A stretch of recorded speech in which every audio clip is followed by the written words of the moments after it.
लेकिन शाह साहब आप मुस्कुरा रहे थे इस बात पे। मैंने कहा देखिए, बीजेपी के प्रवक्ता कह रहे हैं कि हम लोग धर्म के नाम पे जाट पात पे वोट नहीं मांगते। ये तो इससे बढ़कर, मैं पूरे आदर सम्मान और इज्जत का कह रहा हूँ सर आपको, मगर इससे बढ़कर मजाक आप भी जानते हैं नहीं हो सकता सर। क्योंकि बीजेपी ने करा क्या? नहीं, हिंदू मुस्लिम करने के अलावा कि यहाँ मंदिर बनेगा मस्जिद बनेगा, अरे वो सब छोड़िए सर, वो सब छोड़िए।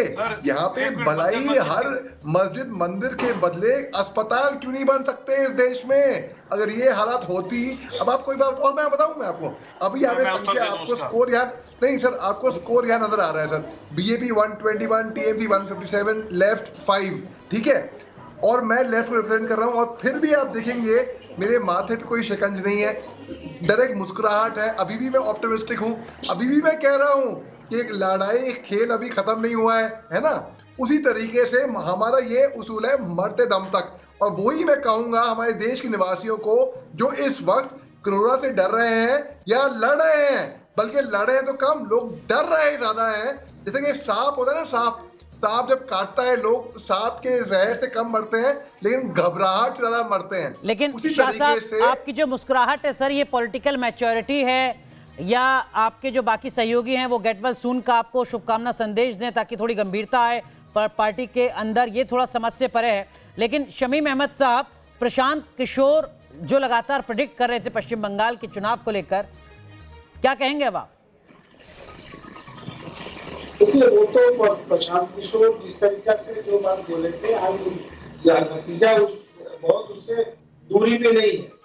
आप देख लीजिए, अभी तक 121 का आंकड़ा आया है, रुझान नहीं है। ये फैसला नहीं है, बदल भी सकता है। आगे तक जाते जाते ये नीचे भी आ सकता है, 20 से बहुत ज्यादा नहीं है। तो इसको आप ये पक्का मत समझिए कि आप 120 पाएंगे, ये नीचे भी जा सकती है, रुझान मात्र है। लेकिन हम लोग सरकार बना रहे हैं, ये तो स्पष्ट हो चुका है। ठीक है, लेकिन दीपक सर, आपको लगता है, आपने अभी जब लेफ्ट का हम बार बार जिक्र कर रहे हैं तो कांग्रेस पार्टी का भी जिक्र हो रहा है। अधीर रंजन चौधरी यहाँ संसद में भी लगातार सक्रिय रहे, पश्चिम बंगाल में भी सक्रिय नजर आ रहे थे, लेकिन जो लेफ्ट की टैली है, लेफ्ट प्लस, उसमें कहीं नजर नहीं आ रहा सर पश्चिम बंगाल में कांग्रेस पार्टी। देखिए, मुझे भी नहीं लगता, क्योंकि पश्चिम बंगाल में कांग्रेस पार्टी ने, लोग ये कहते हैं, कम से कम भारतीय जनता पार्टी के ये लोग ये कहते हैं कि आखिरी दौर पर राहुल गांधी का न जाना ये एक संकेत था राहुल गांधी का अपने वोटर्स के लिए कि आप अपना वोट टीएमसी को शिफ्ट कर दो। हमने कई बार ऐसा देखा है कि अपने से बड़े पॉलिटिकल राइवल को हटाने के लिए, हराने के लिए बड़ी पॉलिटिकल पार्टीज अपने वोट शिफ्ट करवा देती है। राहुल गांधी का आखिरी दौर के चुनाव में न जाना ये अपने वोटर्स को एक संकेत था कि भाई हमारा जो कुछ भी थोड़ा बहुत वोट है वो जाकर आप तृणमूल कांग्रेस को दे आओ, क्योंकि अभी उनके लिए जो बड़ा एनिमी है वो भारतीय जनता पार्टी है, तृणमूल कांग्रेस उतना बड़ा एनिमी नहीं है। और राहुल गांधी को यह भी पता था कि पश्चिम बंगाल में वो लेफ्ट के खिलाफ चुनाव लड़ रहे हैं, माफ कीजिएगा केरल में वो लेफ्ट के खिलाफ चुनाव लड़ रहे हैं, पश्चिम बंगाल में वो लेफ्ट के समर्थन में चुनाव लड़ रहे हैं। ऐसे में उनका कार्डर कंफ्यूज ना हो केरल में, इसके चलते केरल चुनाव तक उन्होंने पश्चिम बंगाल का रुख नहीं किया। पश्चिम बंगाल में जब उन्होंने एक रैली की और देखा कि अपेक्षाकृत परिणाम नहीं मिल रहा है, तो कोविड के नाम पर उनका जो दूसरी 3 सभाएं होनी थी उसको उन्होंने कैंसिल कर दिया। तो कांग्रेस, बीजेपी बार बार ये कह रही है कि ये एक टेक्निकल अंडरस्टैंडिंग थी टीएमसी और कांग्रेस की, कि उनके जो थोड़े बहुत 2, 3, 4, 5, 10% वोट थे वो कांग्रेस पार्टी ने टीएमसी को ट्रांसफर करा दिए। और शायद यही कारण है कि आखिरी के 2 या 3 फेजेस में तृणमूल कांग्रेस ने पहले से बेहतर किया है और उसका रिफ्लेक्शन हमको देखने को मिलेगा। देखिए, टीएमसी अब 160 पर आगे हो गई है। बिल्कुल। एनके सर, आपको लगता है कि जो बात दीपक सर कह रहे हैं, कांग्रेस पार्टी की एक सोची समझी रणनीति, क्या कांग्रेस उसमें सफल होती नजर आ रही है? 160 पर टीएमसी, 121 पर बीजेपी, 39 सीट्स का अंतर है दोनों के बीच। बिल्कुल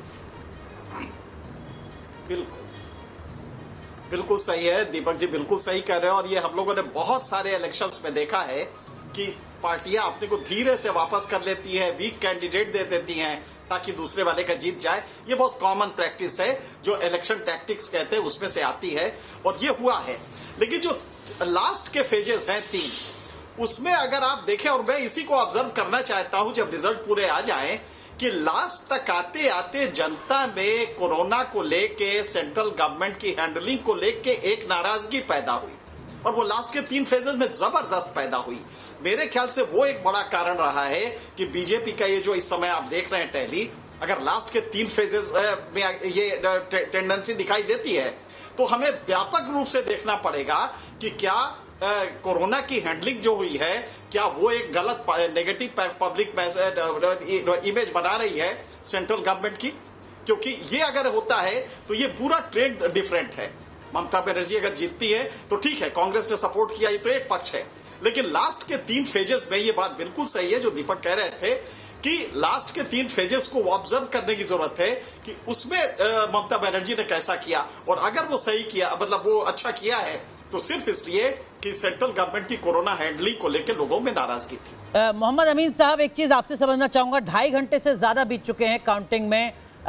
क्या स्थिति जो इस वक्त नजर आ रही है स्क्रीन पर टैली के तौर पर, आपको लगता है कि काफी कुछ साफ हो चुका है, या अभी अगले 1 से 2 घंटे इंतजार और करना बेहतर होगा? नहीं, मैं ऑब्जर्वर रहा हूँ चुनाव की गिनतियों का भी, काउंटिंग का भी। मैंने ये देखा है कि जब कांटे की टक्कर होती है तो लास्ट में जाके 9वें और 10वें राउंड या जो भी अपना उनका लास्ट राउंड होता है उसमें हार और जीत तय होती है। तो ये अभी कहना बहुत जल्दी होगा, क्योंकि अभी आप बता रहे हैं कि चौथा राउंड हुआ है, लेकिन ये जाके लास्ट राउंड पे ही फाइनल होगा अगर कांटे की टक्कर है। लेकिन अमीन साहब, इसका मतलब ये कि बीजेपी में बहुत, असम में, माफ कीजिएगा, असम में बहुत ज्यादा हालात बदलेंगे ऐसी उम्मीद नहीं की जानी चाहिए। 80 और 40 लगभग इतना फासला है कांग्रेस और बीजेपी के बीच में। पौंडीचेरी में अगर बात करें तो 13 और 7 लगभग दुगने का फासला है बीजेपी और कांग्रेस में, वहां पर कोई चमत्कार होगा इसकी उम्मीद ना की जाए। और ऐसी स्थिति केरल में भी, केवल पश्चिम बंगाल में बदलाव हो सकते हैं। हाँ, देखिए, ऐसा है कि जहाँ तक सवाल आप बता रहे हैं साउथ का, तो साउथ में एक ट्रेंड है उनका वोट डालने का, वो चेंज नहीं होगा, और आप देखिएगा कि उसी हिसाब से आपको नतीजे मिलेंगे। और जहाँ तक सवाल है बंगाल का, बंगाल में जितने बड़े बड़े लीडर हमारे गए हैं चुनाव कराने की, चाहे हर पार्टी के, और जिस हिसाब से मेहनत की वहाँ के मुख्यमंत्री ने, तो अब ये बिल्कुल कांटे की टक्कर है। आप लोग जो कह रहे थे, दीपक जी भी कह रहे थे, इनके सिंह साहब भी कह रहे थे, तो ये सब बहुत स्थितियाँ परिस्थितियाँ देखी जाएंगी। लास्ट में 3 फेज में भी इनके लीडर्स टॉप पार्टी के नहीं पहुंच पाए हैं, उसका भी होगा, और कोरोना का भी इफेक्ट होगा।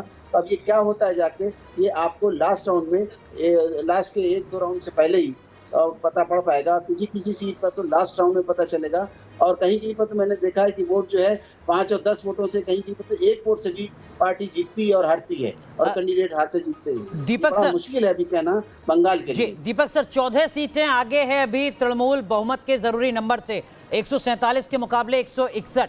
क्या वाकई किसी बड़े बदलाव की उम्मीद आपको नजर आती है? देखिए, मुझे लगता है थोड़ा इंतजार करना पड़ेगा, क्योंकि मुझे नहीं लगता कि तीसरे चौथे राउंड से आगे की गिनती अभी बड़ी होगी। और कुछ ऐसे पॉकेट्स हैं जहां पर भारतीय जनता पार्टी ने शुरुआत के 5-6 दौर में बहुत अच्छा प्रदर्शन किया है, वो मेरे ख्याल से पहले शुरुआती दौर की सीट थी। अभी यहाँ पर बैठकर ये अंदाजा नहीं लगाया जा सकता कि कहाँ की इलेक्ट्रॉनिक वोटिंग मशीन निकली है और कहाँ की नहीं निकली है। हमने कई सारे ऐसे इलेक्शन देखे हैं जहाँ पर, मुझे एक उत्तराखंड का इलेक्शन याद है जिसके अंदर भारतीय जनता पार्टी जीत रही थी, कांग्रेस ने हार मान ली थी क्योंकि छोटा राज्य था, और हार मानने के बाद वो विड्रॉ कर गए थे, और उसके बाद नए मुख्यमंत्री ने शपथ की संभावना जता दी थी, हरीश रावत ने हार मान ली थी, उसके बाद खुद कांग्रेस का मुख्यमंत्री बना। तो ऐसे चमत्कार भी चुनाव के अंदर होते हैं। तो मुझे लगता है कि शायद 2 से 3 घंटे हमें और इंतजार करना पड़ेगा, क्योंकि अभी फिगर्स कंसोलिडेट होते हुए दिखाई दे रहे हैं। 157 से 161 तक पहुंच गए, लेकिन मुझे लगता है थोड़ा और इंतजार करना पड़ेगा,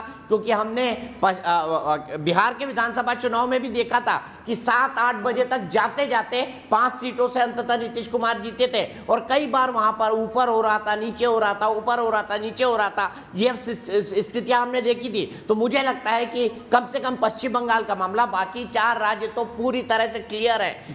एग्जिट पोल भी उनके ये कह रहे थे, लेकिन जहां तक बंगाल का एग्जिट पोल है, कोई भी पोलस्टर ने एग्जिट पोल को क्लैरिटी के साथ नहीं दिखाया है। कोई बोल रहा है तृणमूल जीत रही है, कोई बोल रहा है बीजेपी जीत रही है, कोई बोल रहा है दोनों जीत सकते हैं, कोई बोल रहा है बराबर बराबर का है, और एक क्लीन स्वीप दे रहा है। तो मुझे लगता है हमको शाम तक इंतजार करना पड़ेगा पश्चिम बंगाल की बहुत क्लियर पिक्चर के लिए, और बहुत थोड़े से मार्जिन से फैसला होने वाला है। बिल्कुल, इस वक्त जो हम तस्वीरें दिखा रहे थे वो शुभेंदु अधिकारी की तस्वीरें दिखा रहे थे। दरअसल में नंदीग्राम से मुकाबला शुभेंदु अधिकारी का ममता बनर्जी से, और 8,200 वोट से आगे शुभेंदु अधिकारी चल रहे हैं। लेकिन इनके सर, जो बात दीपक सर कह रहे हैं वो लगातार दिखा है। पंजाब में मुझे याद है सर, इससे पिछले चुनाव में कैप्टन अमरिंदर ने मान लिया था कि वो जीत रहे हैं, जश्न हो रहा था, टेंट लग चुके थे, और नतीजा आया कि बीजेपी और श्रोमणी अकाली दल ने चुनाव जीत लिया है इससे पिछले चुनाव में।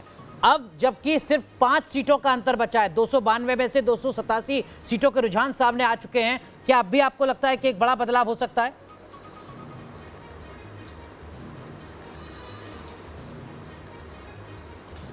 देखिए, अब मुझे बहुत रिमोट चांसेस लगते हैं कि अचानक रिवर्सल इतना बड़ा होगा, क्योंकि जो आजकल का वोटिंग सिस्टम है, चूंकि सब कुछ इलेक्ट्रॉनिक है, कंप्यूटराइज है, इसलिए उसके चांसेस बहुत कम होते। पहले तो होता था कि मिलाने में टाइम लगता था, होमोजीनियस हुआ कि नहीं हुआ, लेकिन अब जब ये राउंड लगातार ट्रेंड दिखा रहे हैं तो मुझे रिमोट चांसेस लगते हैं कि अब ये वापस होंगे। लेकिन ये बात सही है, जो दोनों किस्से बताए मुझे खुद भी याद है कि ये किस्से हो चुके हैं कि अचानक आप लौट के आए, थोड़ी देर के लिए घर से बाहर निकले, लौट के आए तो पता लगा पूरा बदल गया है। तो ये पॉसिबल हो सकता है, लेकिन चूंकि अब इस समय देखिए 11 बजने जा रहे हैं, 3 घंटे का ये है, और 3 घंटे का जो ट्रेंड है उसमें गैप रिवर्सल नहीं हो रहा है। मैं उसीलिए मैं सारी बातें मान लेता दीपक जी की और आपकी और अमित साहब की, लेकिन ट्रेंड का रिवर्सल का एक भी लम्हा नहीं आया है जब इस ग्राफ पे प्लेटू आया हो या ग्राफ रिवर्स हुआ हो। सर प्लेटू तो है, कभी इस तरफ इनके सर प्लेटू तो है। 118 से 121 सीट पर बीजेपी अभी भी लगातार कायम है पिछले 40 मिनट से, जैसा दीपक सर ऑब्जर्व कर रहे थे। वही दूसरी तरफ जो टीएमसी है उसमें जरूर थोड़ा सा इजाफा आया है, लेकिन एक प्लेटू तो जरूर नजर आ रहा है। मैं आऊंगा आपके पास सर, कैलाश विजयवर्गीय कुछ कह रहे हैं, और कैलाश विजयवर्गीय जो कह रहे हैं उसका मतलब क्या है वो दीपक सर बताएंगे। एनके सर मैं आता हूं, कैलाश विजयवर्गीय को सुन लेते हैं। देखिए, अभी तो जल्दबाजी होगा कुछ भी कहना, क्योंकि इस बार राउंड काफ़ी ज़्यादा है और इसलिए शाम तक ही स्थिति स्पष्ट होगी। पर हम 3 से प्रारंभ हुए थे और हमें चुनौती ये दी गई थी कि 100 सीट भी नहीं आएगी। हमने 100 का आंकड़ा पार कर लिया और हम आगे बढ़ रहे हैं, और अब मैजिक नंबर है वो भी पार करेंगे। प्रशांत किशोर ने जो चैलेंज किया था, अब क्या कहना चाहेंगे उसके ऊपर? वही मैं कह रहा हूँ कि ममता जी ने भी कहा था कि 100 सीट नहीं आएगी, हम 100 सीट क्रॉस कर चुके हैं। नंदीग्राम को लेकर क्या कहें? शुभेंदु अधिकारी जिस तरह से वो आगे बढ़ रहे हैं, वहाँ पर भारतीय जनता पार्टी जीतेगी, ममता जी हारेंगी। वहाँ कितने सीट का अनुमान है? पूरा कंफर्टेबल मेजॉरिटी सरकार बनाएंगे। दीपक सर, सुना आपने कैलाश विजयवर्गीय को, लगभग थोड़ी देर पहले जो बात कर रहे थे कुछ उसी अंदाज में एक बार फिर अपनी बात को कह रहे हैं, लेकिन नंदीग्राम को लेकर आश्वस्त हैं। जी हाँ, नंदीग्राम को लेकर लगातार उन्होंने कहा है कि नंदीग्राम हम जीतने जा रहे हैं। ये उन्होंने एक बार नहीं, नंदीग्राम में जिस दिन पोलिंग हुई उससे लेकर आज तक दोहराया है। दूसरी बात ये मैं बता दूं, पुराना जो बाइट था उसी को रिप्ले किया है मेरे ख्याल से एजेंसी ने, और वही बाइट हमको सुनने को मिला है। तो अभी उनका जो चेहरा दिखाई दे रहा है, जितना मैं उनको पढ़ सकता हूं, 121 161 की उम्मीद शायद कैलाश विजयवर्गीय ने नहीं कही होगी, तो वो बात उनके चेहरे पर झलक रही है, लेकिन नाउम्मीद नहीं हुए, निराश नहीं हुए। और उनका कहना है कि ये जो सिचुएशन है ये शाम तक क्लियर हो पाएंगी, क्योंकि राउंड्स बहुत सारे हो गए। इसीलिए मैं हाल ही के चुनाव से अगर किसी का कंपेयर करूं तो मैं बिहार की तरफ जाऊंगा। बिहार में एक तरफ हमको ये लग रहा था कि तेजस्वी यादव जीत गए, लेकिन 5 सीटों से तेजस्वी यादव का मामला गड़बड़ा गया था और सुशासन बाबू नीतीश कुमार चुनाव जीत गए थे। 7:15 बजे मनोज, जो उनके राज्यसभा के एमपी हैं, उन्होंने, मनोज जी ने और उन्होंने, तेजस्वी यादव ने बाहर आके कहा था कि हम जीत रहे हैं, हमको हराने की कोशिश की जा रही है, डीएम चुनाव परिणाम बदल रहे हैं। तो मुझे लगता है कि पश्चिम बंगाल का मामला भी शाम 5, 6, 7 बजे तक खींचेगा और 2-3 बजे तक हम आएंगे, तब एक क्लियर पिक्चर आ पाएगा, क्योंकि राउंड्स बहुत सारे हैं, जैसा कैलाश विजयवर्गीय ने अभी बताया है। तो मुझे लगता है कैलाश विजयवर्गीय एग्जिट पोल के दिन बोल रहे थे, लेकिन दीपक सर माफ कीजिएगा, आपको रोक रहा हूं। इस वक्त चुनाव आयोग की तरफ से कुछ ऑफिशियल डेटा सामने आया है, ये सोचने वाली बात। दीपक सर माफ कीजिएगा, आपको रोक रहा हूं। इस वक्त चुनाव आयोग की तरफ से ऑफिशियल डेटा सामने आया है, जिसकी जानकारी चुनाव आयोग ने साझा की है। बंगाल में अब तक भारतीय जनता पार्टी को 36% वोट मिले हैं, तृणमूल कांग्रेस को 45% वोट मिला है। अभी तक चुनाव आयोग के मुताबिक जो वोट का प्रतिशत है वो 45 और 36%, यानी 9% वोट ज्यादा मिले हैं तृणमूल कांग्रेस को अभी तक के चुनावी आंकड़े के मुताबिक। चुनाव आयोग की तरफ से पश्चिम बंगाल में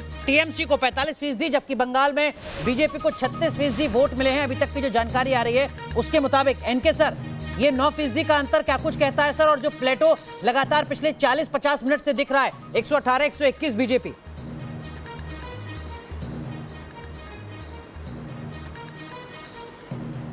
हाँ नहीं देखिए, अगर ये बिल्कुल ये अगर ये गैप है 9% वोट का है, तो हमारा एफपीटीपी सिस्टम है, first pass the post system, और 2 ही प्लेयर है, तीसरा वेरिएबल नहीं है। जैसे इंग्लैंड वगैरह में होता है तीसरा वेरिएबल, लिबरल पार्टी बहुत ही स्ट्रांग होती है। यहाँ पे वेस्ट बंगाल में आपके 2 ही पार्टीज है, लिहाजा इवन 1% का डिफरेंस, 2% का डिफरेंस भी नंबर ऑफ सीट्स में मैसिव डिफरेंस कर देता है। अगर ये 9% मेंटेन होता, मैं अभी भी कह रहा हूं, मैं दीपक जी की बात से बल्कि कुछ हद तक मुझे लग रहा है कहीं मैं हार ना जाऊं, क्योंकि दीपक जी कह रहे हैं तो उसका वजन थोड़ा डिफरेंट होता है। लेकिन इन सब के बावजूद मुझे लगता है कि ये 9% का डिफरेंस अगर आप क्यूब लॉ में कन्वर्ट करें, जो कि इलेक्शन का वो होता है, एक सफोलॉजी का स्कीम होता है, 2n² से कन्वर्ट करें तो जबरदस्त इजाफा है।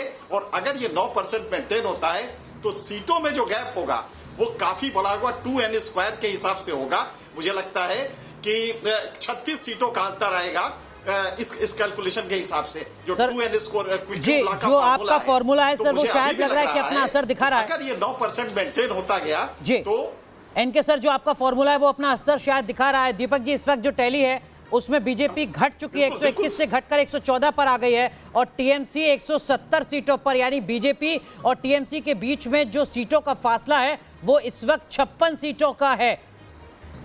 दीपक जी।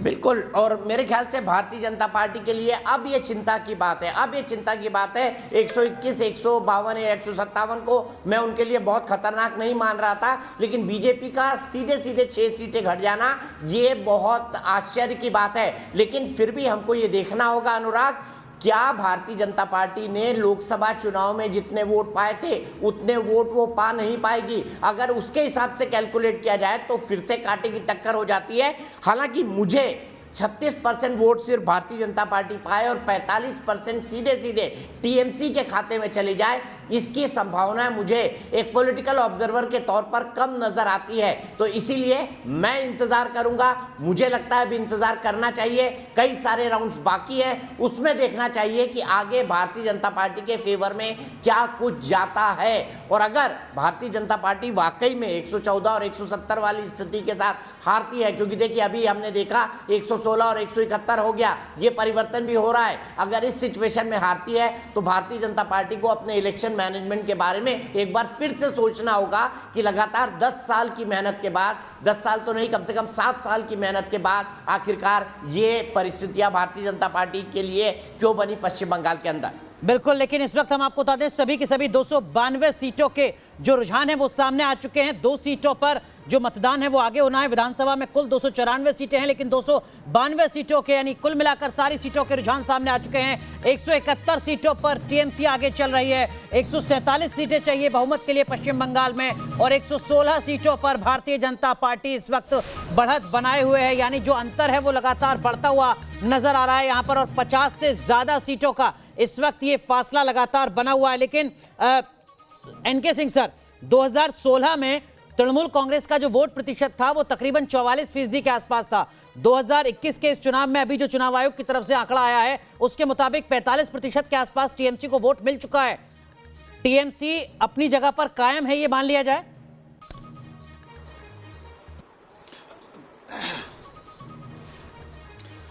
देखिए, अगर ये ट्रेंड रहता है तो हमें बहुत ज्यादा सोशियोलॉजिकल एनालिसिस करना पड़ेगा, ये सिर्फ साइकोलॉजिकल एनालिसिस से नहीं चलेगा।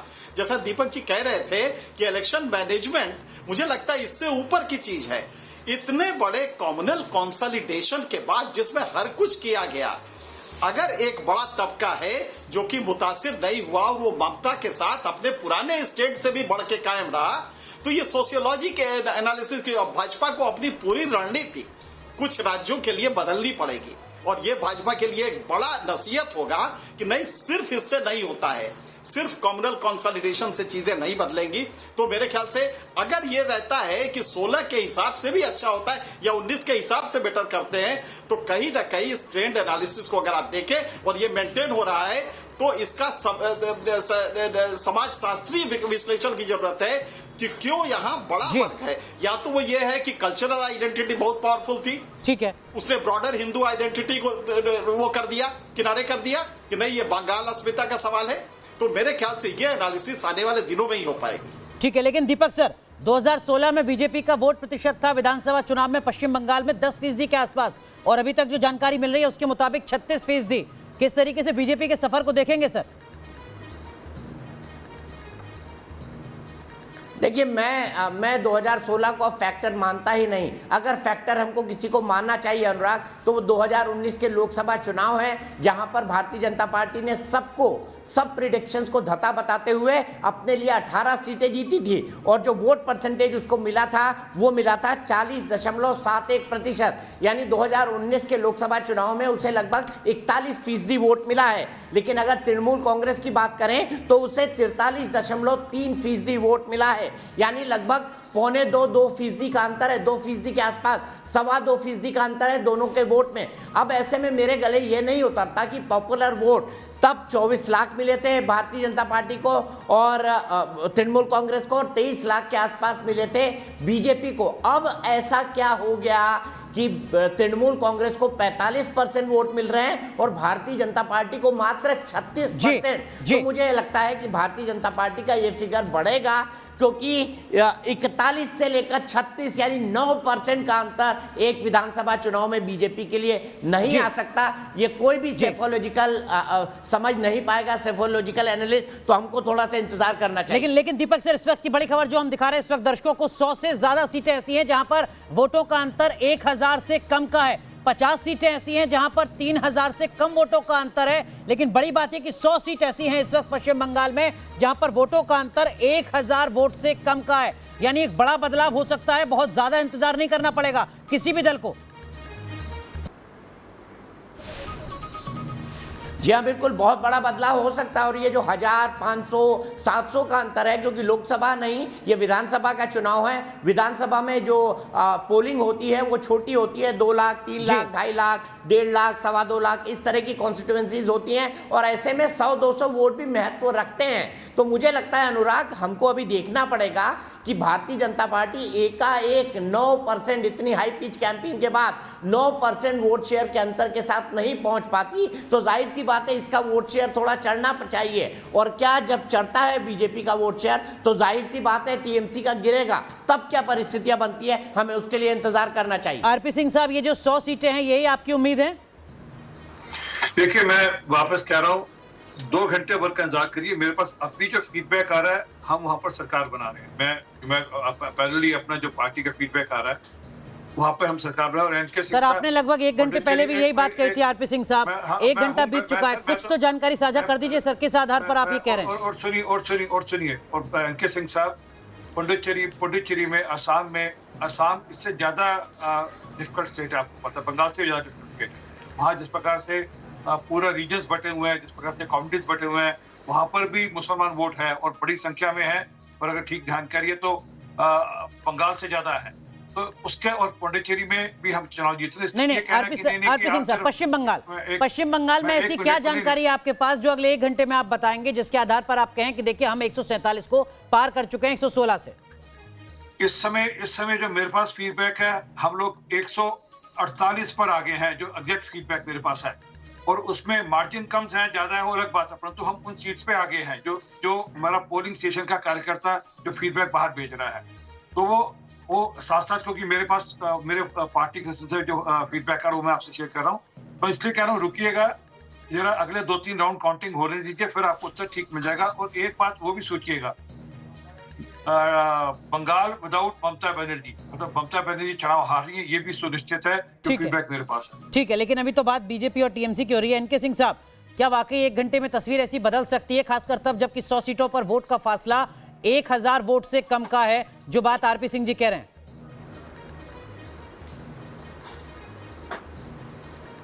अनुराग, शमीम से मैं एक सवाल पूछना चाहूंगा। शमीम भाई, मैं आपसे ये समझना चाहता हूँ, 45% वोट तो आपको मिल गए,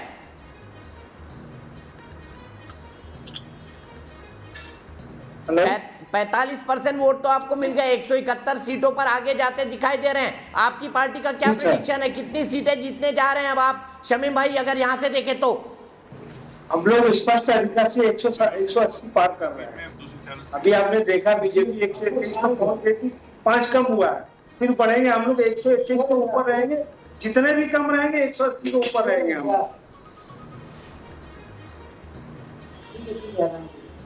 180 के ऊपर रहेंगे। तो अनुराग काफी कॉन्फिडेंस दिखाई देने लगा है टीएमसी के अंदर। 180 सीटों की बात अब टीएमसी कर रही है, यानी पिछली बार से लगभग 30 सीटें कम, लेकिन फिर भी क्लियर मेजॉरिटी के साथ अगर टीएमसी सरकार बना लेती है तो मेरे ख्याल से इस सदी का सबसे बड़ा पॉलिटिकल उलटफेर मैं इसको मानूंगा। भारतीय जनता पार्टी के इतनी ज्यादा सशक्त होने के बाद अगर ममता अपना किला बचा लेती है तो एक राजनीतिक चमत्कार ही होगा। अब बिल्कुल एक राजनीतिक चमत्कार होगा, लेकिन क्या वाकई ये चमत्कार हो सकता है एनके सिंह जी? जो बात आरपी सिंह जी भी कह रहे हैं अपने नजरिए से और जो दावा शमीम साहब भी कर रहे हैं अपनी पार्टी के नेता के तौर पर, 100 सीटों पर 1000 वोट से कम का अंतर।